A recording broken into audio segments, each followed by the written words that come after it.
Hello everyone, welcome back to your channel. आज आप जो सीखने वाले हैं, दिस इज हाईली इंपॉर्टेंट जब आप स्टॉक मार्केट में इन्वेस्टमेंट शुरू करना चाहते हैं। आप कहीं पर भी अपना पैसा डालने वाले हैं, अपना हार्ड अर्न मनी डालने वाले हैं, तो आप क्या बिना सोचे समझे पैसा डाल दोगे? क्या देखने की जरूरत होती है, क्या एनालाइज करने की जरूरत होती है, और उसके लिए आपको आज क्या सीखने की जरूरत है, हम बेसिकली उस टॉपिक के ऊपर बात करने वाले हैं, and that is fundamental analysis. Basically जब आप इन्वेस्ट करना चाहते हैं, दो चीजें इंपॉर्टेंट है, एक है फंडामेंटल एनालिसिस और दूसरी होती है टेक्निकल एनालिसिस। हम अभी आने वाली कुछ वीडियोस के अंदर टेक्निकल एनालिसिस को भी इन डेप्थ सीखने वाले हैं, पर अभी हम बात कर रहे हैं कि आप किस तरीके से किसी भी स्टॉक की फंडामेंटल एनालिसिस करो। आप फंडामेंटल एनालिसिस का शॉर्ट में बताऊं क्या मतलब होता है, इसे कॉम्प्लिकेट नहीं करते। सबसे पहले मुझे देखना है कि भाई जो भी मैं चीज खरीद रहा हूं, क्या वो मुझे सस्ते में मिल रही है या महंगे में मिल रही है। इसका मतलब क्या होता है, वॉरेन बफे बोलते हैं कि आप वैल्यू इन्वेस्टिंग करो। लोग आपको कंफ्यूज करेंगे बड़े बड़े टर्म्स बोल के। देखो, फंडामेंटल एनालिसिस के अंदर लोग आपको गाइड करेंगे कि आप वैल्यू इन्वेस्टिंग करो। अब वैल्यू इन्वेस्टिंग के लिए आपको बहुत टाइम लगाने की जरूरत नहीं है। वैल्यू इन्वेस्टिंग के लिए बस आपको इतना समझने की जरूरत है कि मैं जो भी बाय कर रहा हूं, मैं जो भी स्टॉक बाय कर रहा हूं, वो उस स्टॉक की इंट्रिंसिक वैल्यू से ऊपर बाय कर रहा हूं या नीचे बाय कर रहा हूं। देखो, दो चीजें होती है, एक होती है वैल्यू और एक होती है प्राइस। प्राइस वो है जो आप देते हो और वैल्यू वो है जो आपको मिलती है। And it is not just in stock market. मैं ओवरऑल बिजनेस की बात करता हूं।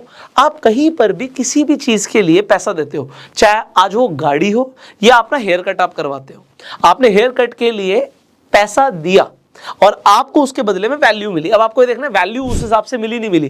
किसी ने आपसे 50 रुपए हेयर कट के चार्ज करे और उसने आपको मजा दे दिया। उसने हेयर कट के बाद आपकी फ्री में मसाज भी करी, बाल काटने से पहले शैम्पू भी किया, आपको लगा यार वैल्यू बहुत अच्छी दी है, और 50 रुपए तो कुछ भी नहीं है। और किसी ने आपसे 500 रुपए लिए हेयर कट के और उसने आपको सेटिस्फाई भी नहीं किया, आपको मजा भी नहीं आया और हेयर कट भी बेकार हुआ। अब आप बोलोगे वैल्यू नहीं मिली। तो अब ये तो हुआ एक रियल लाइफ एग्जाम्पल वैल्यू का। पर जब आप कुछ खरीदने जा रहे हैं, अभी हम स्टॉक की बात करें, एग्जांपल आप कहते हैं कि मैं गोल्ड खरीदने जा रहा हूं। अब आपको गोल्ड में क्या पता लगता है कि मैं गोल्ड खरीद रहा हूं, मेरे पास एक प्रीशियस मेटल आ रहा है, आज वो मान लीजिए 50,000 का भाव है उसका 10 ग्राम का, तो आप 50,000 रुपए देके आज गोल्ड लेकर आ रहे हो। अब आपको कैसे पता आपने खरीदा महंगा या सस्ता खरीदा है? सी यू डू नॉट नो। आपने प्राइस दिया, आपको वैल्यू मिली, आपको गोल्ड मिल गया। एक चीज यहां पर ये है कि क्योंकि आपको ये पता है कि गोल्ड का तो यार यूनिवर्सल वैल्यू सेम है। आजकल में थोड़ा बहुत फ्लक्चुएट डेफिनेटली कर सकता है, बट अगर मैंने आज 50,000 का खरीदा है तो वो 50,000 का बिक भी सकता है। स्टॉक के केस में भी ये है। पर कभी कभी हम क्या करते हैं, अब ये गोल्ड की जगह मैं रियल एस्टेट पे आ जाता हूं। अब आपको समझ आएगा, आपने एक प्रॉपर्टी 1 करोड़ रुपए की खरीदी, अब वो 1 करोड़ की है या नहीं है ये कैसे पता लगेगा? गोल्ड तो सबके पास सेम है, किसी भी ज्वेलर के पास जाओगे एक ही रेट देगा कोई भी। बट यहां पे जैसे ही आप आ जाते हो रियल एस्टेट खरीदने, चीजें बदल कैसे जाती हैं। एक प्रॉपर्टी आप 1 करोड़ की ले रहे हो, अब आप कहेंगे यहाँ पे बहुत सारी चीजें मैटर करती हैं। आप कहोगे लोकेशन मैटर करती है, उसके बाद आप कहोगे मान लीजिए आप कोई फ्लैट ले रहे हैं तो उसके भैया कंस्ट्रक्शन किस तरीके की हुई है वो मैटर करती है, उसका एरिया मैटर करता है, बहुत सारी चीजें मैटर करती है। तो ये बहुत सारी चीजें जो मैटर करती हैं, वो बहुत सारी चीजों की एनालिसिस आप करते हो और उसके बाद आप खरीदते हो। तो आपको ये पता लगता है कि मैं 1 करोड़ रुपए दे रहा हूं तो उसके बदले में मुझे वैल्यू क्या मिल रही है। और फिर उसके बाद आप क्या करते हो, सब कुछ देखने के बाद फिर आप पीयर कंपैरिजन करते हो। पीयर कंपैरिजन क्या होता है, और ये हम स्टॉक मार्केट में भी करने वाले हैं। पीयर कंपैरिजन क्या है कि भैया 1 करोड़ का फ्लैट यहां पे मिल रहा है और 1 करोड़ का फ्लैट 1 किलोमीटर दूर मिल रहा है, बट यार ये वाला फ्लैट ज्यादा अच्छा है, इसका साइज भी बड़ा है, इसमें 1 BHK मेरे को ज्यादा भी मिल रहा है, वो 3 BHK है। मान लीजिए आपको लगता है यार 4 BHK मिल रहा है मुझे तो, और यहाँ पे यार इसकी जो फेसिंग है नॉर्थ ईस्ट फेसिंग है, इसकी लोकेशन भी बेटर है, मार्केट भी पास है, स्कूल भी पास है, आपका हॉस्पिटल भी पास है, ये थोड़ा सा दूर है, यहाँ पे मेट्रो स्टेशन भी पास है। सो अब आपने बहुत सारे फैक्टर ऐड कर दिए और उसके बाद आपको ये क्या दिखता है, मैंने एक पीयर कंपैरिजन किया कि ये बेटर है। अब आप क्या करते हो, थोड़ा सा और सर्च करते हो, आपको पता लगता है एक और फ्लैट है वो 95 लाख में मिल रहा है और वो बिल्कुल बगल वाली बिल्डिंग में है, बाकी सारी चीजें सेम है। अब आप क्या करोगे, अब आप कहोगे यार 95 वाला बेटर है। अब ये आप कैसे पहुंचे कंक्लूजन पे, क्योंकि आपने कोई ना कोई एनालिसिस करी है। स्टॉक मार्केट में भी एक राइट कंक्लूजन पे पहुंचना जरूरी है कि हम 1 रुपया भी दे रहे हैं ना, वो हमारा फालतू का नहीं आया हुआ, हमने मेहनत से कमाया है। तो हम राइट इन्वेस्टमेंट करें। और वैल्यू इन्वेस्टिंग का मतलब क्या होता है, मैंने आपको शॉर्ट में बता दिया, आप सब कमेंट्स में लिख के बताओगे। वैल्यू इन्वेस्टमेंट का मतलब होता है, वैल्यू इन्वेस्टिंग का मतलब होता है जब आप किसी भी स्टॉक को, किसी भी एसेट को उसकी इंट्रिंसिक वैल्यू, जो उसकी वैल्यू है, उससे कम भाव में खरीद लेते हो। अब आपको एक झटके में, एक क्लिक में पता लग जाएगा। आज मैं इस वीडियो में बताऊंगा आपको कि आप एक सेकंड में चेक कर लोगे कि प्राइस इंट्रिंसिक वैल्यू से ज्यादा में मिल रहा है, कम में मिल रहा है, और ये होती है वैल्यू इन्वेस्टिंग। अब ये फंडामेंटल एनालिसिस का पार्ट 1 है कि हम वैल्यू इन्वेस्टिंग करें। पार्ट 2 क्या है? पार्ट 2 आ जाता है, यार चीज तो ऊपर में मिल रही है, इंट्रिंसिक वैल्यू से ऊपर में मिल रही है, तब भी उसका प्राइस बढ़ता जा रहा है। अब आपको लगेगा यार इंट्रिंसिक वैल्यू से तो कम प्राइस आ ही नहीं रहा। ये किस चीज के ऊपर डिपेंड करता है? अब मार्केट के अंदर कुछ रेशियोज होते हैं। इंट्रिंसिक वैल्यू आप आज खुद से शायद निकालने जाएंगे, आपको थोड़ा सा टाइम लग सकता है, इसीलिए मैंने आपको बोला मैं आपको एक क्लिक में बता दूंगा कि आपको कैसे चेक करना है। ये तो आपको पता लग ही जाएगा अब कि प्राइस जो है वो इंट्रिंसिक वैल्यू से ज्यादा पे है, कम पे है। कम पे है तो मेरे लिए सबसे पहला चेकलिस्ट है कि डन, मैं इसे खरीदना चाहूंगा। अब आ जाते हैं रेशियो एनालिसिस। अब रेशियोज कैसे बनते हैं? रेशियो देखो, मैं ना कुछ भी कॉम्प्लेक्स नहीं करूंगा। पहली बात तो मेरा कोई बैकग्राउंड है नहीं फाइनेंस से, और मैथमेटिक्स मुझे स्कूल में बहुत कम समझ आती थी, इसीलिए मैंने इंजीनियरिंग को ऑप्ट नहीं किया। तो पढ़ाई करी, बट मुझे समझ आया यार ये नंबर्स मेरे दिमाग से ऊपर की चीज है। क्यों? क्योंकि मुझे सिंपल चीजें समझ आती है। सिंपल, कोई मेरे से सिंपलिसिटी से बात करेगा ना, मुझे समझ आएगा। तो यहां पे सिंपल चीजें समझनी है। रेशियोज बोल के मैं आपको कंफ्यूज नहीं करना चाहता, मैं आपको बेसिक चीजें बताऊंगा। आपको 3 रेशियोज हाईली इंपॉर्टेंट है चेक करने। अब वो 3 रेशियोज क्या हैं? सबसे पहले पीई रेशियो। आपको पीई रेशियो को समझना है। ये पीई रेशियो लोगों को बहुत कॉम्प्लेक्स लगता है, मैं आपको इतना आसान बना दूंगा, इसको अभी समझा दूंगा क्या होता है। पी रेशियो का मतलब है प्राइस टू अर्निंग रेशियो, अब इसके ऊपर हम बात करेंगे। दूसरा रेशियो होता है PB ratio, price to book value. और एक तीसरा रेशियो आपको जो देखना है वो है डेट टू इक्विटी। ये 3 रेशियो इंपॉर्टेंट है, इसके अलावा बहुत सारे और रेशियोज हैं, बट एक बेसिक एनालिसिस के लिए ये तो मुझे चेक करना ही है। और एक रेशियो अगर मैं इसमें ऐड और कर दूं आपकी एक्यूरेसी बढ़ाने के लिए, तो वो होगा मेरे लिए करंट रेशियो। अब मैं आपको अभी समझा दूंगा, पहले आपको सिंपल लैंग्वेज में बताता हूं ये क्या होते हैं, उसके बाद मैं आपको डिटेल में भी समझा दूंगा। तो पी रेशियो का मतलब है प्राइस टू अर्निंग, मतलब जो आज मैं प्राइस दे रहा हूं उसके हिसाब से कंपनी कमा क्या रही है। हो सकता है वो प्राइस जो आज मैं पे कर रहा हूं वो इंट्रिंसिक वैल्यू से ज्यादा है, मतलब वैल्यू कम है बट प्राइस ज्यादा है, बट कंपनी कुछ ऐसा कर रही है कि उसकी अर्निंग बढ़ती जा रही है, और या फिर आने वाले टाइम में उसकी अर्निंग बढ़ने वाली है, क्योंकि share market is all about future. I am telling you, लोग कभी भी करंट मार्केट सिचुएशन को देख के इन्वेस्ट नहीं करते। फॉर एग्जांपल, आपको लगता है कि गूगल दुनिया की सबसे बड़ी कंपनी बनने वाली है। अब अगर आपको ऐसा लगता है, मार्केट को ऐसा लगता है, तो मार्केट क्या करेगा? मार्केट ज्यादा पीई देगा। ज्यादा पीई क्या देगा? मतलब प्राइस उसका ज्यादा हो जाएगा, क्योंकि एक्सपेक्टेशंस है कि अर्निंग बहुत ज्यादा हो सकती है।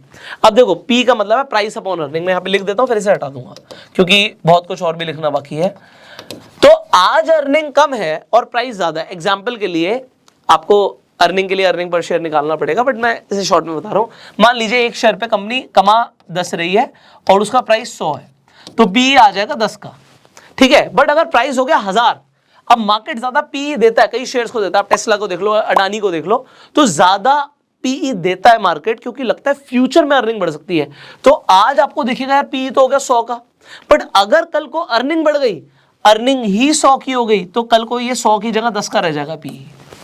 तो प्राइस आज मार्केट ज्यादा दे सकती है किसी भी स्टॉक को, so this is price to earning. But अब होता क्या है, अगर आपको दिख रहा है प्राइस, आपको दिख रहा है 100 का है और अर्निंग पर शेयर है आपका 100 का, पी आ रहा है 10 का, तो इसका मतलब क्या हुआ? शॉर्ट में यार आप कहोगे बिल्कुल देसी लैंग्वेज में बताओ। देसी लैंग्वेज में मतलब यह है कि अगर आप किसी भी कंपनी को पैसा दे रहे हो, अगर आप किसी भी शेयर को खरीद रहे हो, मतलब आप कंपनी को पैसा दे रहे हो और उसका पी 10 का है, तो आप 1 रुपया कमाने के लिए 10 रुपए दे रहे हो। इसका मतलब ये होता है आज आप 1 रुपया कमाने के लिए 10 रुपए दे रहे हो सकता है आपको लगे यार कल को बहुत ज्यादा फायदा हो सकता है आपका, क्योंकि कंपनी की अर्निंग अगर बढ़ गई तो पी और कम हो जाएगा, हो सकता है कंपनी का पी 5 का रह जाए। बट अगर आज आपको दिखता है पीई है 100 का, तो आप देसी लैंग्वेज में मतलब क्या हुआ इसका मतलब ये हुआ कि यार आप 1 रुपया कमाने के लिए 100 रुपए दे रहे हो, इसका मतलब ये हुआ। तो पी जितना कम होगा उतना अच्छा है। ऐसे ही होता है PB ratio, price to book value. अब एक तो हुई कंपनी की अर्निंग बहुत अच्छी है। देखो हर बिजनेस का फोकस क्या होता है, अर्निंग, बट एक होती है बुक वैल्यू। कंपनी के पास है क्या, उसकी वैल्यू क्या, उसके पास है क्या। आज अगर कंपनी को बेचना भी पड़ जाए तो उस टाइम पे आपको क्या मिलने वाला है। तो मैं आपको बता रहा हूं, पीबी रेशियो भी जितना कम होता है उतना अच्छा होता है। इसका मतलब यह है कि अगर उसकी बुक वैल्यू, एग्जांपल के लिए बुक वैल्यू पर शेयर 100 आ रही है और प्राइस भी 100 का है, तो आपका पीबी रेशियो 1 का आ जाएगा। 1 का पीबी रेशियो, 2 का पीबी रेशियो अच्छा माना जाता है। जितना ज्यादा होगा, थोड़ा सा आप कह सकते हो कि जो मार्केट है वो ज्यादा पीबी रेशियो दे रहा, प्राइस ज्यादा हो चुका है बट बुक वैल्यू नहीं है इतनी। ऐसी कई कंपनीज हो सकती है, इंडस्ट्री टू इंडस्ट्री डिपेंड करता है। ऐसी कई कंपनीज हो सकती है जिनकी बुक वैल्यू बहुत ज्यादा ना हो। आईटी कंपनीज के साथ ऐसा होता है, बुक वैल्यू ज्यादा नहीं बट प्राइस ज्यादा है, तो उसके अंदर और भी फैक्टर्स आ जाते हैं। तीसरा होता है डेट टू इक्विटी। अब डेट का मतलब आप सबको पता होगा, लोन, उधार। अब देखो ऐसा है, लोग कहते हैं डेट टू इक्विटी, इसे समझो। डेट टू इक्विटी मतलब कि डेट ऊपर और इक्विटी नीचे। अब कंपनी दो तरीके से पैसा उठाती है, एक होती है तो वो लोन लेके उठा ले या वो शेयर्स बेच के उठा ले। अरे शेयर्स बेच के भी उसने पैसा उठाया हुआ है। Debt to equity is not always bad.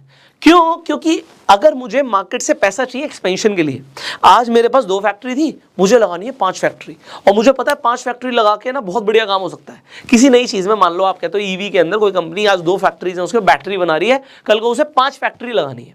अब पैसा तो है नहीं, तो उसके पास 2 इलाज है, या तो शेयर्स बेच के पैसा आ जाए या फिर लोन लिया जाए। क्या लेना सही है? आप कहोगे ये तो डिपेंड करता है, बट ये डिपेंड ये करता है कि हमेशा डेट सस्ता मिलता है, लोन हमेशा चीप होता है, इक्विटी देना महंगा होता है। स्टार्टिंग में आजकल देख लो आप, स्टार्टअप कल्चर चल रहा है, हर किसी को इक्विटी के बदले में पैसा मिल जाए, फंडिंग मिल जाए। बेसिकली स्टार्टिंग के अंदर लोन मिलेगा नहीं और इक्विटी के बदले में पैसा दे रहे हैं। तो क्या हुआ, आज आप देखिए जिन कंपनीज को बहुत ज्यादा भरोसा होता है ना अपने ऊपर, वो अपनी इक्विटीज जल्दी देती नहीं है। उन्हें पता है यार हम बढ़िया कर रहे हैं। एग्जाम्पल ज़ीरोधा, आप लोगों ने हो सकता है ज़ीरोधा पे अपना डीमैट अकाउंट खुलवाया हो, तो ज़ीरोधा ने इक्विटी दी नहीं।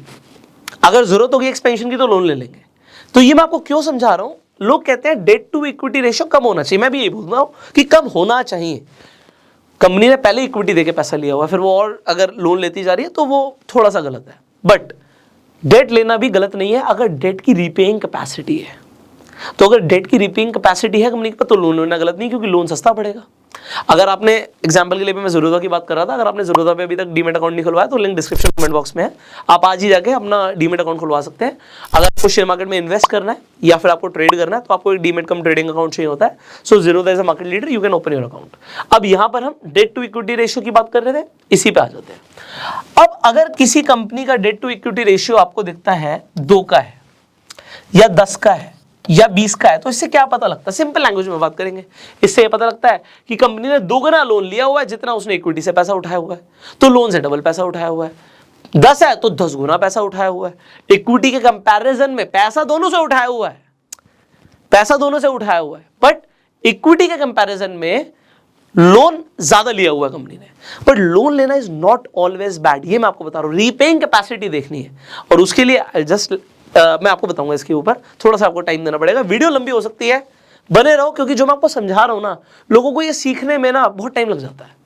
आप 50 वीडियो देखोगे ना तब जाके आपको ये सिंपल चीजें हैं लोगों ने कॉम्प्लेक्स बनाई हुई है। लोगों को लगता है शेयर मार्केट इन्वेस्टमेंट बहुत ज्यादा कॉम्प्लेक्स है यार। कोई मतलब बहुत पढ़ा लिखा इंसान होगा जिसने चार्टर्ड अकाउंटेंट किया हुआ है, एमबीए किया हुआ है, फाइनेंस के अंदर है, सिर्फ वही इस चीजों को समझ सकता है। यही तो मिथ तोड़ना है। मैं आपको यही बताना चाहता हूं कि मेरा खुद का बैकग्राउंड फाइनेंस से नहीं है, पर मैंने चीजों को जिस तरीके से खुद समझा ना, एक सिंपल लैंग्वेज में हर किसी को समझ आ सकता है, मेरा मानना है। इसीलिए मैं आपके लिए वीडियोस बना रहा हूं, आपको अच्छी लगे तो शेयर भी करना। सो डेट टू इक्विटी रेशियो कम होना चाहिए, ये हमारा आइडियल पॉइंट है। बट हम एक चेक और ऊपर लगाएंगे इसके ऊपर कि डेट कंपनी ने लिया हुआ है बट उसकी रीपेइंग कैपेसिटी क्या है, उसके लिए क्या करना है, I will just tell you. Finally current ratio. अब एक करंट रेशियो क्या है? वेल अकाउंट्स में जो लोग हैं उन्हें सब पता ही है करंट रेशियो क्या होता है, जिन्हें नहीं पता मैं बता देता हूं। Current assets upon current liabilities. आज का करंट हम बात कर रहे हैं, टोटल बात नहीं कर रहे, मतलब आज क्या, अभी हम करंट सिचुएशन की बात कर रहे हैं। करंट एसेट मतलब जिससे तुरंत पैसा आ सकता है, या करंट लाइबिलिटीज मतलब जो पैसा तुरंत देना कंपनी को। तो assets, current assets upon current liabilities, ये फॉर्मूला होता है हमारा करंट रेशियो का। तो इसका मतलब क्या हुआ, अगर कंपनी के पास मान लो 20 करोड़ के एसेट्स हैं और कंपनी की 10 करोड़ की लायबिलिटी है, तो करंट रेशियो हमारा क्या आ जाएगा, 2 का आ जाएगा। 2 का रेशियो ठीक है, क्यों ठीक है, क्योंकि लायबिलिटी कम है, एसेट ज्यादा है। तो अब करंट रेशियो भी जितना ज्यादा उतना बढ़िया।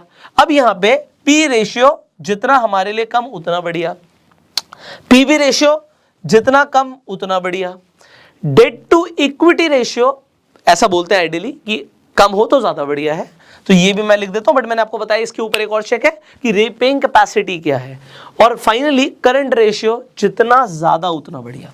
तो ये 4 रेशियोज आपको समझना जरूरी है, और इससे आपकी एक बेसिक रेशियो एनालिसिस हो गई। बट अभी भी फंडामेंटल एनालिसिस कंप्लीट नहीं हुआ, क्यों, अभी हमने ये देखा हम सस्ते में खरीद रहे नहीं खरीद रहे, फिर कुछ रेशियोज देख के हमें समझ आया, अर्निंग समझ आ रही है, बुक वैल्यू समझ आ रही है, डेट समझ आ रहा है, और कंपनी के एसेट्स अपॉन लायबिलिटीज समझ आ रही है। तो आपने काफी हद तक समझ लिया, बट अभी भी कुछ रहता है। अब क्या रहता है उसकी भी बात कर लेते हैं। तीसरी चीज आपको फंडामेंटल एनालिसिस में जो समझना है वो है कंपनी की बैलेंस शीट को पढ़ना। अब आप कहोगे सर ये क्या कह रहे हो, बैलेंस शीट को पढ़ना तो बहुत ही मुश्किल है, ये तो समझ ही नहीं आएगा हमें। मैं कह रहा हूं आप ही को समझ आएगा, अभी आप ही बताओगे मुझे। हमें बेसिक चीजें समझनी है। देखो हर बिजनेस का मेन फोकस क्या होता है, वो होता है प्रॉफिट जनरेट करना। तो देखो 2 चीजें होती है, लोगों ने कॉम्प्लेक्स टर्म्स लिए, टॉप लाइन बॉटम लाइन, लोगों को नहीं समझ आता क्या है। अरे 2 चीजें यार, माल जो बिक रहा है उसे सेल्स कहते हैं या रेवेन्यू आना कहते हैं, ये होती है टॉप लाइन, और जो बच रहा है सब कुछ के बाद वो होता है कंपनी का प्रॉफिट, इसे बॉटम लाइन कहते हैं। हमें क्या देखना है, कंपनी की सेल ईयर ऑन ईयर लगातार बढ़ रही है नहीं बढ़ रही, हमें ये देखना है, और कंपनी का प्रॉफिट ईयर ऑन ईयर लगातार बढ़ रहा है नहीं बढ़ रहा, नंबर 1। नंबर 2 हमें देखना है, अभी हमने एसेट्स अपॉन लायबिलिटीज की बात करी थी, पहले हमने current assets upon current liabilities की बात करी थी, अब हम बात करेंगे कंपनी के टोटल एसेट्स। टोटल एसेट्स और टोटल लायबिलिटीज जो कंपनी की हैं वो ईयर ऑन ईयर उसमें क्या चेंज आ रहा है। एसेट हर साल बढ़ने चाहिए, लायबिलिटीज हर साल कम होनी चाहिए। अगर ऐसा हो रहा है तो कंपनी बढ़िया कर रही है, सिंपल। तीसरी चीज, हर कंपनी के पास कैश होना चाहिए। अगर मैं कोई बिजनेस कर रहा हूं तो मेरे पास कैश है नहीं है, तो ये इंपॉर्टेंट हो जाता है, खासकर बड़ी कंपनीज के लिए। लिस्टेड कंपनीज हैं, पैसा उठाया हुआ है गया कहां, कहीं तो होगा ना, या तो एसेट्स में होगा, कंपनी ने अपने बिजनेस में पैसा लगा रखा है तो उससे एसेट्स क्रिएट किए हुए हैं, एसेट्स में होगा पैसा, या फिर कंपनी में कैश भी तो होगा। कंपनी कितने कैश के साथ बैठी हुई है बहुत इंपॉर्टेंट होता है। तो मुझे तीसरा कैश फ्लो चेक करना है कंपनी का, cash flow year on year कैसा चल रहा है। अब देखो अगर कंपनी लगातार सेल बढ़ा रही है, प्रॉफिट बढ़ा रही है, एसेट्स बढ़ रहे हैं, लायबिलिटीज कम हो रही हैं और कैश फ्लो बढ़ रहा है, बस इसे ही कहते हैं बैलेंस शीट चेक करना। आपको मुझसे सुन के लग रहा है मुश्किल चीजें नहीं है, ये इजी है यार, कॉम्प्लेक्स है ही नहीं। अगर ये जितना इस स्क्रीन पर लिखा है इसके अलावा मैं कह रहा हूं ये कर लिया, 90% फंडामेंटल एनालिसिस आपने कर ली, इसके बाद जो बची हुई 10% है वो एक्सपर्ट्स को करने दो। एक्सपर्टीज आपको भी आ जाएगी, किसी भी फील्ड में 5 साल देने हैं और आपको भी एक्सपर्टीज आ जाएगी। अब यही काम आप 5 साल तक करते रहोगे, आप एक्सपर्ट बन जाओगे। बट मैं आपको एक बात बता रहा हूं, अगर आपने ये सब चेक कर लिया 90% टाइम आप गलत नहीं हो सकते, मैं आपको बता रहा हूं ये चीज। इसके साथ साथ हम डेफिनेटली टेक्निकल्स को ऐड करेंगे। कुछ लोग क्या करते हैं, फंडामेंटल एनालिसिस सिर्फ फंडामेंटल्स देखते हैं, कुछ लोग सिर्फ टेक्निकल्स देखते हैं। मैं कहता हूं जब दोनों अगर हम सीख सकते हैं तो दोनों को समझ के इन्वेस्ट करेंगे। आपको क्या लगता है, अगर टेक्निकल एनालिस्ट कहते हैं कि यार टेक्निकल एनालिसिस से बढ़िया कुछ है ही नहीं, कहते हैं ना भाई, कहते हैं प्राइस भगवान है। जब प्राइस भगवान है, वो प्राइस को देखते हैं, हम कहते हैं बिल्कुल हाथ जोड़ के जो आप कह रहे हो ठीक कह रहे हो भाई, हम सीख लेते हैं, हम समझ लेते हैं। और जो फंडामेंटल एनालिसिस कर रहे हैं वो कह रहे हैं यार फंडामेंटल्स देखो और सिर्फ इसे देख के इन्वेस्ट करो, आज क्या प्राइस पे हो रहा है फ्लक्चुएशन हमें नहीं देखना। मैं कहता हूं आप दोनों देखो, जब दोनों सीखने के लिए अवेलेबल है तो सीख लो ना भाई, और जब समझ आ जाएगी तो आप फंडामेंटल्स भी देखोगे और चार्ट भी देखोगे और राइट इन्वेस्टमेंट करोगे। Getting it? चलो अब ये हमने देखा, बट यार इसकी एनालिसिस करने के लिए क्या करें, इसके लिए आपको एक स्क्रीनर चाहिए होगा, बहुत सारे स्क्रीनर अवेलेबल हैं। सो मैं टिकर टेप यूज करता हूं, मैं अभी यहां पर खोलूंगा टिकर tape and I will show you exactly, जैसे मैंने बोला था 1 सेकंड में आपको इंट्रिंसिक वैल्यू पता लग जाएगा, या मेरे लिए स्क्रीनर ने पहले ही काम कर दिया। सो हमारे पास स्क्रीनर आ गया, यहाँ पे मैं टिकर टेप यूज कर रहा हूँ, आप भी चाहें तो यूज कर सकते हैं, लिंक डिस्क्रिप्शन कमेंट बॉक्स में है। सो अब स्क्रीनर्स हमारी हेल्प क्या करते हैं, एग्जाम्पल के लिए आप यहाँ पे टिकर टेप पे जाएंगे, स्क्रीनर पे आपको स्टॉक स्क्रीनर दिखेगा, आपने खोला हुआ है, मैंने यहाँ पे खोला हुआ ऑलरेडी। अभी इसे कैसे यूज करना है, इसके अंदर हमने रेशियो एनालिसिस भी करनी है, फिर बैलेंस शीट भी चेक करनी है, ये सब अभी हम करने वाले हैं। सो सबसे पहले मैं यहाँ पे एग्जाम्पल रिलायंस, सब रिलायंस का नाम सुनते हैं, अंबानी साहब का सब नाम सुनते हैं, तो एक बार अंबानी साहब की कंपनी को हम देख लेते हैं भाई, है ना। तो अब यहाँ पर मैंने बोला था 1 सेकंड में पता लग जाएगा कि इंट्रिंसिक वैल्यू से ऊपर है प्राइस है नीचे है। ये देखिए रिलायंस इंडस्ट्रीज का मैंने यहाँ पे आपके लिए टिकर टेप पे स्क्रीनर पे आके मैंने यहाँ पे खोल दिया, और यहाँ पे आपको चेकलिस्ट में, इन्वेस्टमेंट चेकलिस्ट में सबसे पहले दिखता है कि जो करंट प्राइस है वो इंट्रिंसिक वैल्यू से ज्यादा है। तो मेरे लिए कॉम्प्लेक्स चीज आसान हो गई, मुझे 1 सेकंड में पता लग गया यार जो प्राइस है ना वो वैल्यू से ज्यादा है। ओके, वैल्यू से ज्यादा है। मुझे और भी सारी चीजें दिख रही हैं, बहुत सारी चीजें हैं, बट जो बेसिक चीजें हैं हम स्टेप बाय स्टेप उन्हीं पे बात करेंगे। तो जो मेरा यहां पर एक पॉइंट था जो मुझे 1 सेकंड में चेक करना था, पहला चेकलिस्ट, जिस भी शेयर में मैं इन्वेस्ट कर रहा हूं मुझे चाहिए कि मैं इंट्रिंसिक वैल्यू से कम पे खरीद रहा हूं। अब मैं ये काम एक स्क्रीनर के थ्रू बहुत आसानी से कर सकता हूं। तो अब आप किसी भी स्टॉक में इंटरेस्टेड हो, अभी मैं आगे बढ़ूंगा किसी भी स्टॉक के लिए, आप कोई भी स्टॉक का नाम सर्च कर सकते हो। यहाँ पे एग्जाम्पल के लिए आप कहते हो जी मुझे इंटरेस्ट है आईटीसी में, सो हम यहाँ पे आईटीसी खोल देंगे। आज यहाँ पे आपको आईटीसी दिख रहा है कि भैया इंट्रिंसिक वैल्यू से ज्यादा है, अभी ये 250 के नीचे जब ट्रेड कर रहा था तो यहाँ पे इंट्रिंसिक वैल्यू से कम में मिल रहा था। तो क्योंकि मैं रेगुलरली देखता रहता हूँ इसलिए आपको बता रहा हूँ। तो यहाँ पे आज आपको दिख रहा है कि इंट्रिंसिक वैल्यू से ज्यादा पे है। आप कब खरीद सकते हो इसे, यहाँ पे मेरा पहला चेक लिस्ट है, प्राइस इंट्रिंसिक वैल्यू से कम पे हो। तो मैंने आईटीसी खरीदा हुआ है 200 से भी कम के भाव में, 200 से भी कम के भाव में मैंने आईटीसी खरीदा हुआ, क्योंकि मेरी पहली चेकलिस्ट पे ये सबसे पहले, अभी मैं आगे की बात नहीं कर रहा और करूंगा सारी बातें, बट पहली चेकलिस्ट पे ओके था। अब क्योंकि मैंने इंट्रिंसिक वैल्यू से कम पे खरीदा हुआ है, पिछले 1 साल में देख सकते हो आईटीसी का ग्राफ ऊपर गया है। सो आप देख सकते हैं कुछ टाइम पहले 200 के आसपास का रेट था। सो अब 200 से पहले अगर किसी ने खरीदा हुआ है तो उसे एक अच्छी रैली का फायदा मिला। अब ये चेक करना कि ये प्राइस, आपको कैसे पता लगेगा कि ये स्टॉक भागेगा, कैसे पता लगेगा, हम फंडामेंटल एनालिसिस करेंगे। अब फंडामेंटल एनालिसिस में नंबर 1 पॉइंट है कि प्राइस इंट्रिंसिक वैल्यू से कम हो। अगर आप कहते हो कि मुझे आज आईटीसी खरीदना है, आप खरीद सकते हो, मैं कोई रिकमेंडेशन नहीं दूंगा, बट मेरा चेकलिस्ट है, आप अपना चेकलिस्ट बना सकते हो। मेरा चेकलिस्ट है कि यार मैं उस स्टॉक को तब खरीदता हूं जब वो अपनी इंट्रिंसिक वैल्यू से कम पे हो। This is point number 1 for me, कि इंट्रिंसिक वैल्यू से कम खरीद रहा हूं तो भैया वैल्यू इन्वेस्टिंग तो मैंने कर दी है। एग्जांपल ले लेते हैं भाई, मैं कई सारी कंपनीज को सर्च करता हूं, तो मैं कोई भी स्टॉक रिकमेंडेशन नहीं देना चाहता, ना मैं देता हूं, मैं आपको बता रहा हूं। एग्जाम्पल के लिए ये कंपनी ले लेते हैं। सो इस कंपनी का प्राइस आपको दिख रहा है एसएमसी ग्लोबल का 78.5 है। अब यहां पे अगर आप इन्वेस्टमेंट चेकलिस्ट देखो मेरी, तो मैं सबसे पहले कहता हूं इंट्रिंसिक वैल्यू से कम पर हो। अगर ये है, अब मैं आगे बढ़ूंगा। सो मेरा यार आप देखो सिर्फ 3 पैरामीटर्स थे फंडामेंटल एनालिसिस में, एक हो गया, एक पे टिक लग गया। अब भाई साहब दूसरी चीजें, अब ये रेशियो एनालिसिस की बात कर रहे हैं हम। अब ये रेशियो एनालिसिस क्या होती है, मैंने बोला सिर्फ 4 रेशियो देखने हैं। एक पी रेशियो देख लो, एक पीबी देख लो, एक डेट टू इक्विटी देख लो, एक करंट देख लो। आज वो देख ही लेते हैं, क्योंकि देखना बहुत जरूरी है। अब आप खुद से कर रहे हो फंडामेंटल एनालिसिस, बस मेरे साथ कर रहे हो, और किसी भी कंपनी के लिए कर सकते हो। इनफैक्ट अगर आपने किसी कंपनी में पैसा लगाया हुआ है तो जरूर करना, क्योंकि जब लगाया था तब फंडामेंटल एनालिसिस करी नहीं थी। आज नुकसान हो सकता हो रहा हो, तो और ज्यादा ना हो सकता है ठीक टाइम हो बाहर निकलने का, ये भी इंपॉर्टेंट है। अब यहां पर दूसरी चीज देखते हैं, थोड़ा सा मैं यहां पर नीचे करूंगा, स्क्रॉल डाउन करूंगा, तो यहां पे कुछ दिख रहा है मुझे पी रेशियो दिख रहा है 4.74 का। ओके, ये ज्यादा है कम है, इंडस्ट्री वाइज डिपेंड करता है। अभी मैं पीयर कंपैरिजन भी करूंगा, बट यस ज्यादातर लोग आपको ये बोलेंगे कि अगर किसी भी कंपनी का पी 20 से नीचे होता है तो जनरली अच्छा होता है। आज मैं, आप समझिए, पैसा लगा रहा हूं, तो ये जो मैं पी रेशियो देख के पैसा लगा रहा हूं, मुझे दिख रहा है 20 से कम का है, तो मेरे लिए अभी एक राइट टिक है। पीवी रेशियो मैंने आपको बताया, ये भी जितना कम हो उतना बढ़िया होता है। प्राइस टू बुक वैल्यू, तो बुक वैल्यू ज्यादा है, प्राइस कम है। अच्छा, कई लोगों का सवाल आएगा कि सर हमें किसी कंपनी का पी रेशियो नेगेटिव में दिख रहा है, एग्जांपल दिखा रहा हूं आपको, फिर हम इसी स्टॉक की दोबारा एनालिसिस कर लेंगे। एग्जांपल जोमेटो पे आ जाओ, तो मैं जोमेटो पे आ गया, ओके, पी रेशियो के लिए इनसफिशिएंट डाटा है, बट आपको दिखता है पी रेशियो -42 है। अभी माइनस का मतलब क्या है?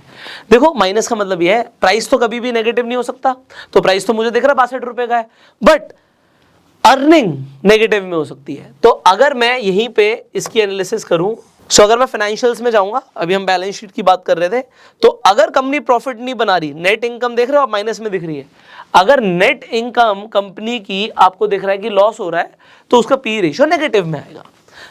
बट इंपॉर्टेंट क्या है, इंपॉर्टेंट चीजें समझानी जरूरी है। पी रेशियो नेगेटिव में हो सकता है, पीबी रेशियो नेगेटिव में नहीं हो सकता, तो बुक वैल्यू कुछ ना कुछ तो होगी। बुक वैल्यू 3 की है, अब ये ज्यादा है कम है आप बताएंगे। वैसे आपको समझ आ रहा है कि पीबी रेशियो के हिसाब से देखें तो 3 का बुक वैल्यू गलत नहीं है, ठीक है, ये गलत नहीं है। तो बुक वैल्यू है कंपनी के पास, प्राइस आज 3 गुना ज्यादा है उसकी बुक वैल्यू से, ये अलग बात है, तो वो मार्केट देता है। अब कुछ और समझ रहे हैं, यहाँ पे सेक्टर पी -165 का है, अब कोई बोले कि 42 का गलत है, सही है, सो अभी हमें काफी कुछ करना है। बेसिकली यार प्रॉफिट मेकिंग कंपनीज में पैसा लगाओ तो ज्यादा अच्छा रहता है। सो एक अभी हम एनालिसिस कर ही रहे थे आपके साथ, एक सेकेंड, ये कुछ और खोल लिया हमने, so just a second, okay. So मैं शेयर की बात कर रहा हूँ एग्जाम्पल के लिए। अब मुझे कैसे पता लगेगा, ये मैंने बोला 20 से कम होता है बढ़िया होता है, तो मैं यार एक पीयर पी देखना चाहता हूं, उस सेक्टर का पी क्या है। यहां पे आपको सेक्टर का पी भी दिख रहा है 20 है, सॉरी पी दिख रहा है 20 है, 20 का पी सेक्टर का है। ये कंपनी अभी क्या बिजनेस में है, ये एक एडवांस फंडामेंटल एनालिसिस की बात होगी। जो मैंने बोला 10% चीजें रह गई हैं, वो 10% में क्या आता है ये भी मैं आपको बता देता हूं। एक इंपॉर्टेंट ये आता है, मैं बता देता हूं, वो आप लिख लो, नोट्स बना लो। सारा तो मुझे भी नहीं पता, मैं आपको क्लियर बोल सकता हूँ, मैं कोई एक्सपर्ट नहीं हूँ, बस जितनी चीजें मुझे समझ आती है मैं आपको वो बता सकता हूँ। आपको क्या देखना होता है, सबसे पहले उस कंपनी का बिजनेस क्या है, उस बिजनेस की एक्चुअल में मार्केट में नीड है भी नहीं है। फिर आपको उस बिजनेस का फ्यूचर पर्सपेक्टिव देखना होता है कि फ्यूचर में वो बिजनेस कैसा करेगा। एग्जांपल, आप कोल इंडिया लिमिटेड की बात करते हो, तो आज वो बिजनेस क्या कर रही है, पब्लिक सेक्टर की कंपनी है, आपको समझ आ रहा है, तो गवर्नमेंट की कंपनी, कोल इंडिया की बात कर रहे हैं हम, आज उनका बिजनेस कोल के ऊपर डिपेंड करता है, बट आने वाले टाइम में लोग रिन्यूएबल एनर्जीज के ऊपर ज्यादा जा रहे हैं, तो एक अभी उसकी भी एनालिसिस मैं करने वाला हूं। तो मुझे फ्यूचर भी देखना है। अगर आप फ्यूचर ओरिएंटेड की बात करोगे, अडानी ग्रीन का शेयर भाग रहा है क्योंकि लोगों को दिख रहा है फ्यूचर है, टेस्ला का शेयर भाग रहा है क्योंकि लोगों को लगता है फ्यूचर है। तो बिजनेस क्या है, उसकी जरूरत कितनी है, भाई गाड़ी बनाती है टेस्ला, गाड़ी तो मारुति भी बनाती है, बट टेस्ला बहुत ज्यादा हाइप्ड क्यों है, क्योंकि फ्यूचर आपको देखना जरूरी होता है। ये कुछ चीजें आपको देखनी है। दूसरा, वो कंपनी जो भी कर रही है उसकी उस बिजनेस के अंदर मोनोपोली है या नहीं है। अगर कोई भी कंपनी बिजनेस कर रही है उसकी मोनोपोली है, एग्जाम्पल आईआरसीटीसी की बात करो, दूसरा कौन है भाई मार्केट में। अगर हम ट्रेन की बात कर रहे हैं, रेल की बात कर रहे हैं, तो इस बिजनेस के अंदर इंडिया के अंदर आईआरसीटीसी और कोई है ही नहीं, तो ये मोनोपोली बिजनेसेस हो जाते हैं। ठीक है, तो मोनोपोली बिजनेसेस को डेफिनेटली एडवांटेज मिलती है। तीसरी चीज क्या देखनी होती है, कॉम्पिटिटर्स। भाई ऐसा ना हो कि कंपनी का जो कॉम्पिटिटर हो ना वो इतना तगड़ा हो, इतना तगड़ा हो, देखो जिसकी मोनोपोली है वो तो सबसे ही तगड़ा है, बट अगर आप कोई ऐसे बिजनेस में उसमें कॉम्पिटिटर्स हैं और सामने वाली कंपनी इतनी तगड़ी है कि यार इसे टिकने नहीं देगी। एक एग्जांपल देता हूं, ये कैसे आप देखोगे, एक कंपनी का आपको यहाँ पे मार्केट कैप देखना होता है और दूसरा आपको क्या देखना होता है, सेल्स रेवेन्यू क्या आ रहा है। एक कंपनी का सेल्स और कैश फ्लो, ये दो चीजें बहुत इंपॉर्टेंट है। आपको दिख रहा है एक कंपनी का सेल्स आ रही है 200 करोड़ रुपए की, और एक कंपनी जिसमें आप पैसा लगा रहे हो उसका 20 करोड़ है।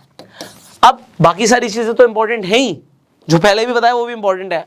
और एग्जांपल के लिए इस कंपनी के पास 1000 करोड़ का कैश पड़ा हुआ है और उसके बाद 15 करोड़ का कैश पड़ा हुआ है। तो होता क्या है, जिस कंपनी के पास सेल ज्यादा आ रही है उसके पास नेटवर्क ज्यादा होता है, उसके कनेक्शन ज्यादा होते हैं इंडिया के अंदर। वैसे अब इसे आप समझ लेना खुद ही, पॉलिटिकल सपोर्ट नाम की भी एक चीज होती है। तो जिस बिजनेस के साथ अगर थोड़ा सा ऐसा हो गया तो शेयर्स भागते हैं। ठीक है, ये आगे की एनालिसिस है। आपको देखना है जो बिजनेस चल रहा है उसे कौन सी पार्टी के साथ थोड़ा सा कनेक्शन है। तो आप समझ रहे होंगे ऐसे ग्रुप ऑफ शेयर्स भी है जो बहुत तेजी से भाग रहे हैं, बट इसे हम सब इनडायरेक्टली रख सकते हैं, डायरेक्टली हम बात नहीं कर सकते। But yes, political support it is not just in India, all over world. तो अगर कोई भी बिजनेस ऐसा है जिसे कहीं ना कहीं थोड़ा सा भी पॉलिटिकल सपोर्ट है, उस शेयर के भागने की प्रोबेबिलिटी बहुत ज़्यादा बढ़ जाती है। और फिर एक कंपनी का 15 करोड़ अकाउंट में पड़ा हुआ है, एक के पास 1000 करोड़ अकाउंट में पड़ा हुआ है, तो अगर वो बिजनेस करने निकलेंगे तो 1000 करोड़ वाला ना 15 करोड़ वाले को कुचल देगा, खत्म कर देगा। तो ये भी देखना जरूरी होता है। बट क्योंकि आप बिगनर हो सकता है ज्यादातर लोग बिगनर हो, तो आप बस इतना देख लो, ये इंपॉर्टेंट है। क्योंकि अगर आप इस तरीके से इन्वेस्टमेंट करोगे, आप 10 में से 8 बार अच्छी कंपनी ही चूज करने वाले हो, ठीक है। सो दिस इज इंपॉर्टेंट। मैं अगेन, मुझे फर्क नहीं पड़ता यार मेरी वीडियो लेंदी बनती है, हो सकता है बहुत लिमिटेड लोग इन वीडियोस को देखें, पर मुझे इस चीज से बहुत फर्क पड़ता है, जो लिमिटेड लोग इन वीडियोस को देख रहे हैं ना, उनको वैल्यू मिलनी चाहिए। उनको ऐसा ना लगे यार हम एक वीडियो देखने भी आए थे और टाइम वेस्ट हो गया। उनको ये होना चाहिए यार चाहे 1 घंटे की वीडियो थी पुष्कर की, बट हमें सीखने को मिला। कई सारी वीडियोस हो सकती हैं ऐसी कि जिसमें आप गए और आपको लगे यार मैंने इतना टाइम भी दिया और मजा नहीं आया। तो मेरी वीडियो कोई एंटरटेनमेंट के लिए नहीं है, मैं कोई कॉमेडी नहीं कर रहा यहाँ पे, क्योंकि जो मैं आपको सिखा रहा हूँ ना, आपका पैसा पहले तो बचेगा और फिर बनेगा भी, और बचाना ज्यादा जरूरी है मेरे लिए। वॉरेन बफे का पहला रूल है प्रोटेक्ट योर कैपिटल। तो अब यहाँ पर मैं जो एनालिसिस कर रहा था मैं उसे कंटिन्यू करता हूँ। सो मुझे यहाँ पे दिख रहा है कि यार पी रेशियो 4.74 का है, पीबी रेशियो भी ठीक है 0.89 का है, डिविडेंड यील्ड। अब ये क्या होती है, देखिए अभी यहाँ पर ना अगर आपको समझना है ये सब चीजें, मैंने एक तो रेशियो एनालिसिस के लिए एक डिटेल में वीडियो बनाई हुई है, आई बटन पे लेंगे आप जाकर उसे देख सकते हैं। तो मैंने ऑलरेडी टाइम लगाया हुआ है, तो शॉर्ट में मैं यहाँ पे बता रहा हूँ क्योंकि ये क्रैश कोर्स के अंदर आप अभी हैं और आपको back to back valuable videos मिलनी है। सो जो हाईली इंपॉर्टेंट है हम उसे डिस्कस कर रहे हैं, इंपॉर्टेंट तो फिर बहुत कुछ है। तो डिविडेंड यील्ड का सिंपल सी मतलब है कि कंपनी डिविडेंड कितना दे रही है। तो अब कुछ लोग बोलेंगे डिविडेंड ज्यादा अच्छा होता है, डिपेंड करता है आप किस तरीके के पर्सन हो। देखो कंपनी ना 2 तरीके से यहाँ पर आपको, एक तो या तो डिविडेंड देगी, अगर वो डिविडेंड नहीं दे रही, एग्जांपल गूगल डिविडेंड नहीं देता, तो अगर गूगल डिविडेंड नहीं देता तो वो पैसे को रखता है क्योंकि उसे लगता है लोगों को पहले ही पता होता कि उनको हम पैसा दे रहे हैं वापस, उसके बाद भी वो कहीं ना कहीं इन्वेस्ट करेंगे। तो अगर उन्हें इन्वेस्टमेंट आता तो हमें क्यों पैसे देते, उन्होंने हमें दे दिया तो हम ही खुद ही इन्वेस्ट करके कंपनी को बड़ा कर देंगे। तो या तो कंपनी अपने पास ही पैसे रखती है कंपनी को बड़ा करने के लिए, उससे कंपनी का शेयर प्राइस बढ़ जाता है। और अगर आप बहुत सारी कंपनीज देखेंगे, आप ओएनजीसी देखेंगे, इंडियन ऑयल देखेंगे, उनका डिविडेंड आपको यील्ड बहुत ज्यादा देखेगा। कोल इंडिया की मैंने बात करी थी, तो कोल इंडिया का डिविडेंड यील्ड, हम कोल इंडिया की बात कर रहे थे तो मैं खोल ही देता हूँ क्योंकि एनालाइज तो आप कर ही रहे हैं। ये देखिए हमने कोल इंडिया की बात करी, अब ये वो 10% वाला पॉइंट यहाँ पे इंपॉर्टेंट है, इंट्रिंसिक वैल्यू से कम पर है भाई। पीई 8.33 का है, इंडस्ट्री पीई 13 का है, कम है। पीबी रेशियो 3.30 का, मतलब प्राइस बुक वैल्यू से ज्यादा का है। डिविडेंड यील्ड, डिविडेंड बहुत अच्छा दे रही है कंपनी, 7.25% का है। बट मैं इन्वेस्ट करूं ना करूं, अब यहाँ पे आपका, अभी हम आगे की भी बात करेंगे, अभी बैलेंस शीट की भी बात करनी है, और भी चीजें हैं, पर इंपॉर्टेंट क्या था, पहले बिजनेस भी देखना है, वो बिजनेस कर क्या रही है, उसकी जरूरत कितनी है, आने वाले टाइम में फ्यूचर पर्सपेक्टिव क्या है। ये थोड़ा सा एक लेवल ऊपर है, बट आपको खुद देखना है, अदरवाइज आपको कोल इंडिया की बाकी के फाइनेंशियल ठीक ठाक लगने वाले हैं। तो यहां पे मैं आपको कुछ दिखाना चाहूंगा, क्योंकि आप यहां पर समझ रहे हैं कि जो प्राइस है हो सकता है टेम्परेरी फेज में अभी ग्रो भी कर रहा हो, क्योंकि कंपनी आज के लिए, आज तो चली रहा ना सब कुछ, फ्यूचर में क्या होने वाला है। बट इसी तरीके से अगर मैं कोई और फ्यूचर ओरिएंटेड कंपनी की बात कर दूं तो उसका आपको शेयर प्राइस ना अलग लेवल पे भागता हुआ दिखेगा। So example Adani green energy. अब आप यहां पे कहते हो इसे देखते हुए या इसे देखते हुए, ओके, सो प्राइस कहां पे 66 रुपीज था और इसने हाई जो मारा हुआ है वो आपको दिख रहा है भैया 3000 रुपए का मारा हुआ है। तो आपको दिख रहा है इंट्रिंसिक वैल्यू से इस वक्त बहुत ज्यादा है। तो इन्वेस्टमेंट तो मैं आपको बिल्कुल सजेस्ट नहीं कर रहा, बस मैं आपको एक पॉइंट बता रहा हूं, जो मैंने आपको पॉइंट बताया था। पी रेशियो देखिए 674 का है, 674, और इंडस्ट्री पी 27 का है। मार्केट बहुत ज्यादा पी भी दे सकता है किसी कंपनी को, जैसे कि यहां पर दिया हुआ है, पीबी रेशियो भी बहुत ज्यादा है। तो इन्वेस्टमेंट तो बिल्कुल नहीं करनी, इन्वेस्टमेंट तो बिल्कुल नहीं करनी। इन्वेस्टमेंट आप तब शायद कर सकते थे जब प्राइस बहुत कम था, बट आज की डेट में तो आपको इन्वेस्टमेंट बिल्कुल नहीं करनी। बट मैं आपको बस ये बता रहा हूं कि फ्यूचर ओरिएंटेड कंपनीज का शेयर प्राइस अलग लेवल पे भागता है। तो यहां पे आप समझ रहे हो, 27 रुपए से अगर कंपनी का प्राइस 2700 चला गया तो 100 गुना की ग्रोथ है। 1 लाख रुपए 1 करोड़ भी बनता है शेयर मार्केट में, ऐसे बनता है, बट संभल के। अगेन एक हम एनालिसिस कर रहे थे, मैं वहीं पे दोबारा आ जाता हूं क्योंकि आपको फाइनेंशियल्स भी दिखाने हैं। सो अब ratio analysis you understood, alright. So आपको रेशियो एनालिसिस समझ आ रही है यहाँ पे। अब रेशियो एनालिसिस के बाद हमें क्या देखना होता है, अच्छा, यहाँ पे आपको टिकर टेप में स्पेशल फीचर्स मिलते हैं, कंपनी वाइज आपको फॉरकास्ट भी मिलती है, ठीक है। हमें बेसिकली अब यहाँ पे कुछ और चीज़ें देखनी है। अब वो क्या देखनी है, देखो यहाँ पे अब आ गई हमारी, जो हमें समझना था, हमें कंपनी के फाइनेंशियल समझने थे। तो मैंने आपको बात करी थी, एक होती है टॉप लाइन, एक होती है बॉटम लाइन। टॉप लाइन का मतलब होता है सेल्स, रेवेन्यू क्या आ रहा है, कंपनी के पास आ क्या रहा है और बच क्या रहा है, ये इंपॉर्टेंट है और हाईली इंपॉर्टेंट है। अब कंपनी के पास ईयर ऑन ईयर हम देख रहे हैं 2019, 20, 21, 22 हमारे पास यहाँ पे डेटा है। तो जब मैं 2019, 20, 21, 22 की बात कर रहा हूँ, तो उससे 59 दिख रहा था, इसलिए मैंने थोड़ा सा साइड किया आपके लिए। ओके, अब आप यहाँ पर देखिए, इंपॉर्टेंट चीजें समझाने की कोशिश करूंगा। यहाँ पे टोटल रेवेन्यू हमें ये देखना होता है, नंबर 1 कि ईयर ऑन ईयर बढ़ रहा है नहीं बढ़ रहा। 2019 में ऑलमोस्ट 750 करोड़, 759, 784, फिर 908, 1100 और अभी तक आपको दिख रहा है 1140। ईयर ऑन ईयर रेवेन्यू बढ़ रहा है, good, thumbs up. Net income, net income important है, पॉजिटिव में होना इंपॉर्टेंट है, फ्लक्चुएट कर सकती है, उसके बहुत सारे और रीजंस हो सकते हैं, बट अभी कंपनी की इनकम ओवरऑल बढ़नी चाहिए, कम से कम 3 साल में तो मुझे ग्रोथ दिखनी चाहिए। तो अब 2019 में 74 करोड़, 23 करोड़, 104 करोड़, 174 करोड़, 152 करोड़। तो ये समझ आ रहा है कि कंपनी लगातार प्रॉफिट कमा रही है। ओके, कोई भी हल्की कंपनी, बेकार कंपनी, पेनी स्टॉक आपको 1 साल 2 साल में हो सकता है आपको दिखे कुछ है, उसके बाद वो एकदम से डूबता हुआ दिख रहा है। मुझे चाहिए कंसिस्टेंसी भाई, आप लगातार क्या कर रहे हो, ये इंपॉर्टेंट है। सो ये एक एग्जांपल है, अगेन कोई भी स्टॉक रिकमेंडेशन नहीं है, आपको खुद से एनालाइज करके ही इन्वेस्ट करना है। सो एक चीज जो मैंने आपको सबसे पहले बताई थी यहां पर, जो मुझे बैलेंस शीट को स्टडी करना है, सेल्स और प्रॉफिट कंपनी का सही है या नहीं है। ओके भाई, ओके रिपोर्ट है, P ratio okay, PB ratio okay. अभी डेट टू इक्विटी और करंट रेशियो भी चेक कर लेते हैं 1 मिनट। इनफैक्ट एक कंपनी की बात नहीं है, आपको लगता है निफ्टी 500 की मैं बात करता हूं, आप किसी भी कंपनी का सबसे पहले ये बेसिक जो रेशियोज है ना, ये आप स्टॉक स्क्रीनर पर जाकर देख सकते हो। यहाँ पे जब आप स्टॉक्स यूनिवर्स में जाओगे, आपको निफ्टी 50 दिख रहा है, निफ्टी मिड कैप 100 दिख रहा है, निफ्टी 100 दिखता है। आप निफ्टी 500 के अंदर भी अगर आप देखना चाहते हो, मैंने यहाँ पे निफ्टी 500 सेलेक्ट किया हुआ है, सो आप यहाँ पे फिल्टर डाल लो। आपको मैंने बोला कि हमें यहाँ पर क्या क्या चाहिए, हमें एक डेट टू इक्विटी चाहिए, मैंने लिया हुआ है डेट टू इक्विटी ऑलरेडी, और मुझे एक चाहिए होता है इंटरेस्ट कवरेज रेशियो। मैंने आपको बोला था कि कंपनी की पावर क्या है इंटरेस्ट पे करने के लिए। देखिए इंटरेस्ट कवरेज रेशियो हमने लिया हुआ है, और एक मुझे चाहिए था करंट रेशियो, तो करंट रेशियो भी लिया हुआ है। अब करंट रेशियो मैंने आपको बताया था जितना ज्यादा उतना बढ़िया। सो अब एग्जांपल के लिए मुझे यहां पर देखना है कंपनी का डेट टू इक्विटी रेशियो। अब देखिए यहां पर ऐसी ऐसी कंपनीज हैं जहां पे डेट बहुत ज्यादा है और इक्विटी के कंपैरिजन में डेट बहुत ज्यादा है। सो डेट टू इक्विटी आपको यहां पर दिख रहा है। एग्जांपल शॉपर्स स्टॉप लिमिटेड की हम बात करते हैं, आपको पता होगा शॉपिंग के लिए जाते हैं, तो यहां पर डेट टू इक्विटी रेशियो आपको 2700 से ऊपर का दिख रहा है, ऑलमोस्ट 2800 के आसपास।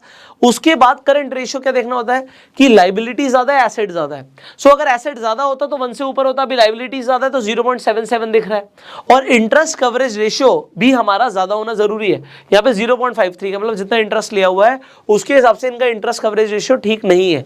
और अगर मैं यहां पे एक छोटी सी एनालिसिस करना चाहूं, कोई भी स्टॉक आपके सामने खुला हुआ है, आपको बेसिक एनालिसिस करनी बहुत जरूरी है। सो आपको दिख रहा है इंट्रिंसिक वैल्यू से अभी प्राइस ज्यादा है, तो आप इस शेयर को नहीं खरीदोगे। देन बिजनेस देखना, फ्यूचर देखना, मोनोपोली देखनी, बहुत सारी चीजें हैं। तो ये आपको कैसे पता लगेगा, मैंने आपको ये बता दिया। अब हम आ जाते हैं फाइनेंशियल्स पे। ओके, एक एग्जांपल इसी कंपनी की हम बात कर रहे थे। सो फाइनेंशियल्स में हमने एक चीज समझ ली थी, वो थी सेल्स एंड प्रॉफिट। उसके बाद इनकम में आ गई सेल्स एंड प्रॉफिट। अब बैलेंस शीट का जो दूसरा पार्ट था हमारा, वो था हमारा कि कंपनी के पास टोटल एसेट्स और टोटल लायबिलिटीज कितनी है और उनका ईयर ऑन ईयर क्या चल रहा है। सो अगर मैं एसेट्स की बात करूं तो यहां पे हम टोटल एसेट्स देख रहे हैं, हम ये एसएमसी के एग्जांपल के लिए बात कर रहे हैं। सो टोटल एसेट्स आपको दिख रहा है 2350 करोड़, 1800 करोड़, 2300 करोड़ और almost 2900 crore. So year on year ठीक है, मुझे ग्रोथ दिख रही है, कुछ ड्रास्टिकली कम नहीं है, बट लाइबिलिटीज बढ़ रही है, कम हो रही है। सो लाइबिलिटीज यहां पर 1600 करोड़, फिर कम हुई 1900 करोड़, 1600 करोड़, 2000 करोड़। सो अब अगर आपको एक बेसिक चीज देखनी हो कि एसेट ज्यादा है, लाइबिलिटी ज्यादा है, सो आप एसेट्स कहेंगे 3000 करोड़ के हैं और 2000 करोड़ की लाइबिलिटी है। लाइबिलिटी अगर और कम हो जाती है कंपनी के लिए और अच्छा है। ये एनालिसिस है, अगेन आपको खुद से चेक करना आप जिस भी कंपनी में पैसा लगा रहे हो। सो फिलहाल के लिए again a green list, because green check है यहाँ पे। एसेट ज्यादा है, लाइबिलिटीज कम है, बट अगर लाइबिलिटीज बढ़ गई तो एकदम से मेरे लिए क्रॉस लग जाएगा, ठीक है। तो मुझे ऑल द टाइम चेक करना होता है। आप जिस भी कंपनी में इन्वेस्ट कर रहे हो, सी शेयर का प्राइस आपका ऊपर जा रहा है, आप कुछ नहीं चेक करोगे, आपको चेक तब करना है जब आपको ये देखना है कि कम हो रहा है, क्या हो रहा है। अगर कम हो रहा है तो एक और इंपॉर्टेंट चीज आ जाती है जो कि होती है प्रमोटर की प्लेजिंग क्या है। अब ये प्लेजिंग क्या चीज आ गई? प्लेजिंग का मतलब होता है, देखो जो प्रमोटर्स होते हैं, मतलब प्रमोटर का मतलब क्या होता है, देखो कंफ्यूजिंग टर्म्स हैं ये सब। अब हम क्या करते हैं, हम जब कोई बिजनेस शुरू करते हैं तो हम अकेले होते हैं। किसी ने कोई मिठाई की दुकान खोली तो वो खुद चला रहा है ना, यहाँ पे टेक्निकल टर्म में उसे प्रमोटर बोल देते हैं। मतलब जिन्होंने कंपनी शुरू करी है वो प्रमोटर्स हैं, उनके पास इक्विटी होती है, उनको होल्डिंग्स होती है शेयर्स की। अगर वो चाहे तो अपने शेयर्स एकदम से बेच भी सकते हैं या उसके बदले में पैसा उठा सकते हैं। अच्छा, कोई शेयर के बदले में पैसा कब उठाएगा? जब उसे मार्केट से पैसा नहीं मिल रहा। सो ज्यादा प्रमोटर की जो शेयर्स हैं उनकी प्लेजिंग होना अच्छा नहीं होता। सो यहाँ पे आपको ये भी दिख जाएगा, आप होल्डिंग्स पे जब जाओगे, आप ये स्क्रीनर पे बहुत आसानी से देख सकते हो कि जो प्रमोटर ने जो उसकी होल्डिंग्स हैं वो बढ़ रही है या कम हो रही है, और प्लेजिंग बढ़ रही है या कम हो रही है। इंपॉर्टेंट चीज, पिछले 6 महीने में प्रमोटर की होल्डिंग बढ़ी है, मतलब प्रमोटर अपने ही शेयर खरीद रहा है। कोई बंदा अपने ही शेयर क्यों खरीदता है? क्योंकि अगर उसे लगेगा कि कंपनी में पोटेंशियल है, या इस वक्त ठीक है यार मैंने पहले शेयर्स दिए थे, अब मैं दोबारा अपने ही शेयर्स खरीद लेता हूं। ये बहुत इंपॉर्टेंट चीज है, एडवांस हो रहा है अब ये फंडामेंटल एनालिसिस का एक लेवल ऊपर का वर्जन है, but yes it is important to learn. और अगर प्लेजिंग बढ़ रही होती तो तुरंत रेड फ्लैग आ जाता मेरी तरफ से, बट प्लेजिंग कम हो रही है। प्रमोटर की होल्डिंग्स जो है, जो प्लेज्ड है, वो इनसिग्निफिकेंट है लिखा हुआ है। This is important. तो शेयर होल्डिंग पैटर्न को देखिए। पहली बात तो अभी इस कंपनी के अंदर, चलो एक और एडवांस लेवल पे जाते हैं। जैसे ही किसी भी कंपनी के अंदर म्यूचुअल फंड्स या फॉरेन इंस्टीट्यूशनल इन्वेस्टर्स एंटर करते हैं, उसका शेयर भागेगा, बहुत तेजी से भागेगा। क्यों भागेगा? क्योंकि जब कोई फॉरेन इंस्टीट्यूशन आके पैसा डालता है, जनरली वो बड़ा पैसा डालते हैं। म्यूचुअल फंड हाउस बड़ा पैसा डालते हैं, शेयर भागता है, और फिर दिखता है इस फॉरेन इंस्टीट्यूशन ने या म्यूचुअल फंड हाउस ने इस शेयर में पैसा लगाया हुआ है, तो और लोग भी पैसा लगाते हैं। अगर आप किसी कंपनी का, ये अगेन एग्जांपल आपको खुद से एनालाइज करना है, ठीक है, 4000 से ऊपर आपको कंपनीज दिखेंगी, एनालाइज करने के लिए खुद से एनालाइज करना है। अगर किसी शेयर के अंदर आज की डेट में म्यूचुअल फंड्स नहीं घुसे हुए या फॉरेन इंस्टीट्यूशन नहीं घुसे हुए और बाकी सब कुछ सही दिख रहा है, बाकी सब कुछ सही दिखना इंपॉर्टेंट है। अगर बाकी सब कुछ बेकार दिख रहा है फिर तो ये तो बिल्कुल ही बेकार है, फिर तो वो घुसेंगे ही नहीं। बट आप ये देखो, अगर सब कुछ सही दिख रहा है और आज वो नहीं घुसे, तो आपने उस कंपनी को कब पिक किया है? जब सही समय था। अब एक चीज और देखनी होती है, जिसमें ऑलरेडी घुस जाए उसमें उनकी जो इन्वेस्टमेंट्स है बढ़ रही है नहीं बढ़ रही। फॉरेन इंस्टीट्यूशन इन्वेस्टर्स इसके अंदर सिर्फ 1% उनकी होल्डिंग है और वो लगातार अपनी होल्डिंग बढ़ा रहे हैं, कम नहीं कर रहे, which is very good. Next, promoter की होल्डिंग बढ़ रही है, कम हो रही है, 62%, 62.35, 37, 62.95, 63.88 एंड देन 67.39। अभी आपको दिख रहा है कि ये कम नहीं हो रही, ग्रीन साइन होता है ये। और डोमेस्टिक इंस्टीट्यूशंस अभी नहीं घुसे हैं, म्यूचुअल फंड्स नहीं घुसे हैं, इंपॉर्टेंट है। ओके, सो ये भी हमने समझ लिया। आप डेफिनेटली पीयर कंपैरिजन जरूर कीजिए। वो कंपनी जो भी है, एग्जांपल इसके कॉम्पिटिटर्स कौन है, आईसीआईसी सिक्योरिटीज है, आईएफएल फाइनेंस है, एंजल वन है। So basically they are into stock broking. So P ratio बाकी कंपनीज का क्या है, इसका 4 का है, उसका 11 का है, 11 का 21 का। पीबी रेशियो सबसे कम किसका है? डिविडेंड यील्ड भी आप चेक कर सकते हो अगर आपको डिविडेंड में इंटरेस्ट है। एंड देन आपको ये भी देखना है कि उसका कंपैरिजन ऑफ प्राइस क्या चल रहा है, ठीक है। तो ये मैंने आपको एक बेसिक आज फंडामेंटल एनालिसिस करना सिखाया। अब आपने जो अभी एनालिसिस करी है, इसके अंदर एक चीज और रह गई थी, वो थी कैश फ्लो। सो अब हमें कैश फ्लो भी देखना है। देखो थोड़ा लंबा है यार, बट बियर विद मी, मैं चाहता हूं कि आपको समझ आए। सो अब इस कैश फ्लो में बहुत सारी चीजें यहाँ पे लिखी हुई हैं। नेट चेंज इन कैश है, आपको बेसिकली फ्री कैश फ्लो देखना होता है, कंपनी के पास फ्री कैश फ्लो कितना है। तो यहां पे 2018 से ही देख लेते हैं 1 मिनट के लिए। सो 2018 में फ्री कैश फ्लो कंपनी के पास कम था, -245 करोड़, 164 करोड़, फिर एकदम से आप देख सकते हो 800 करोड़ का फ्री कैश फ्लो है, फिर 400 करोड़ माइनस में दिख रहा है, फिर 129 दिख रहा है। बेसिकली जितना ज्यादा हो उतना अच्छा होता है। तो आज हमें दिख रहा है कंपनी के पास 129 करोड़ रुपीस का कैश इन हैंड है, ये कैश फ्लो है कंपनी के पास। अगर कैश फ्लो ये लगातार नेगेटिव जाएगा it is bad, so I would say it is neutral. तो मैं इसे कोई बहुत ज़्यादा ग्रीन चेकलिस्ट नहीं दूंगा, तो रेड भी नहीं दूंगा, बट इट इज न्यूट्रल। अगर ज़्यादा बढ़ेगा ये बहुत अच्छा है। सो अब यहाँ पे आपको बेसिक पैरामीटर समझ आ गए हैं। आई होप आपको एक बेसिक चीज़ समझ आ गई। अब आप किसी भी कंपनी में, आप स्टॉक यूनिवर्स पे आप जाके किसी भी कंपनी में सेम एनालिसिस कर सकते हो, whether it is Bharti Airtel और अडानी और कोटक, वट एवर यू से। सो अगेन अगर आप कहते हो जी मुझे एयरटेल में पैसा लगाना है, इंट्रिंसिक वैल्यू से आपको लग रहा है कि ज़्यादा है प्राइस अभी, तो आपके लिए पहली चेकलिस्ट क्या हो जाती है, नहीं नहीं यार अभी नहीं, तो कुछ और देखते हैं, क्योंकि पैसा तो लिमिटेड है ना। किसी के पास भी अनलिमिटेड कैपिटल नहीं है, चाहे वो आप हो चाहे मैं हूं। अगर आपको, अब ये इंपॉर्टेंट है, कहीं से भी टिप आती है ना कल को कि भाई मैं कह रहा हूं इन्वेस्ट कर दे, तो आप अपनी पहले फंडामेंटल एनालिसिस करेंगे फिर इन्वेस्ट करेंगे। बट अब एक और चीज़ है, आज आपने फंडामेंटल एनालिसिस सीख ली, मैं आपको जेन्युइनली बता रहा हूँ, आपको 90% फंडामेंटल एनालिसिस आ गई है। अगर आप मेरे साथ अभी तक बने हुए हैं, you have understood about 90% fundamental analysis in this video. अगर नहीं है तो मुझे कमेंट करके बताना, फिर कुछ रह गया होगा तो वो भी आपके लिए बनाएंगे। बट अब इंपॉर्टेंट क्या है, इंपॉर्टेंट ये है फंडामेंटल एनालिसिस के साथ हम कंबाइन करने वाले हैं टेक्निकल्स को, आप और खतरनाक तरीके से आगे बढ़ने वाले हो। ये मैं क्यों बोल रहा हूँ, क्योंकि अगर आपने टेक्निकल्स को ऐड किया, आपकी एक्यूरेसी और बढ़ जाएगी और आपके प्रॉफिट्स और बढ़ेंगे, आपको रिटर्न्स और बेहतर आएंगे। अगर आपको सीखना है तो आप कमेंट करके ज़रूर बताइएगा। देखिए हम तो अपना टाइम दे रहे हैं, हमें आपसे सिर्फ एक ही चीज़ चाहिए कि अगर आपको इस वीडियो से वैल्यू मिल रही है इसे शेयर ज़रूर करना। अगर आप शेयर करेंगे मेरा पर्पस सॉल्व हो जाएगा इस वीडियो को बनाने का। So thank you so very much अपना प्यार देने के लिए। आपके जो भी सवाल आप कमेंट्स में पूछिएगा। अगर आपके पास अभी तक डीमेट अकाउंट नहीं है, सो शेयर मार्केट में अगर आपको इन्वेस्ट करना है, ट्रेड करना है, आप ज़ीरोधा पे जाकर डीमेट अकाउंट खुलवा सकते हैं, लिंक डिस्क्रिप्शन कमेंट बॉक्स में है। Finally I will see you in the next video. Till that time you go self made.